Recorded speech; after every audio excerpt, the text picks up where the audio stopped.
TOMCOM service గురించి చాలామంది ఏదో ఫ్రీ సర్వీస్ లాగా ఇన్‌ఫ్లుయెన్సర్స్ చెప్తున్నారు. నేను ఏంటా అని చెప్పి ఎళ్లి మ్యాటర్ కనుక్కున్నాను. జర్మనీ ఆపర్చునిటీస్ అది ఇది అని చెప్తా ఉంటే అక్కడ ఖత్తరు, రష్యా, జర్మనీకి సంబంధించిన జాబ్స్ అయితే ఉన్నాయి. ఫస్ట్ ఇంటర్వ్యూ చేస్తారంట మనకున్న క్వాలిఫికేషన్ బట్టి. ఐటీఐ 2 ఇయర్స్ ఎక్స్‌పీరియన్స్ ఉంటే ట్రాన్స్‌మిషన్ లైన్స్ రిలేటెడ్ దాంట్లో జాబ్ ఆపర్చునిటీస్ జర్మనీకి పంపిస్తారని చెప్పి వాళ్ళైతే చెప్పారు. అక్కడికెళ్ళిన తర్వాత తెలిసిన విషయం ఏందంటే 19-30 ఇయర్స్ ఏజ్ ఉండాలి.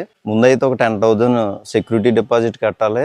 ఈ ప్రాసెస్ మొత్తానికి ఎంత అవుతుందంటే 2.5 lakh to 3 lakh అవుతుందని చెప్పి వాళ్ళైతే చెప్పారు. ఫస్ట్ ఇంటర్వ్యూ సెలెక్ట్ అయిన తర్వాత ఒక 3 months జర్మన్ లాంగ్వేజ్ కోర్స్ అది ఉంటుంది. ఈ టైంలో మీరు వేరే ఏ పని చేయడానికి అయితే లేదు. ఫస్ట్ ఒక 80,000 తర్వాత కోర్సు అయ్యేటప్పుడు కానీ లేదా అయిన తర్వాత కానీ ఒక 1.5 lakh కట్టాలి మళ్ళీ. సో ఆఫ్టర్ వీసా ఇది వచ్చిన తర్వాత ఇంకొంచెం సమ్ అమౌంట్ అనేది కట్టాలి. సో ఇది మైండ్ లో పెట్టుకుని మీరు వెళ్ళండి. ఏదో కొంతమంది క్లిక్ బైట్ కోసం ఎలా పడితే అలా చెప్పేస్తున్నారు. జాబ్ ఆపర్చునిటీ కోసం ఎంత డెస్పరేట్ గా ట్రై చేస్తారో నాకు తెలుసు. మోస్ట్లీ యూరోపియన్ రిలేటెడ్ ఏవైనా ఆపర్చునిటీస్ ఉంటే అట్లా ఎలా సెర్చ్ చేయాలి, ఎలాగ వెళ్ళాలన్నది నేను ట్రై చేస్తాను చెప్పడానికి.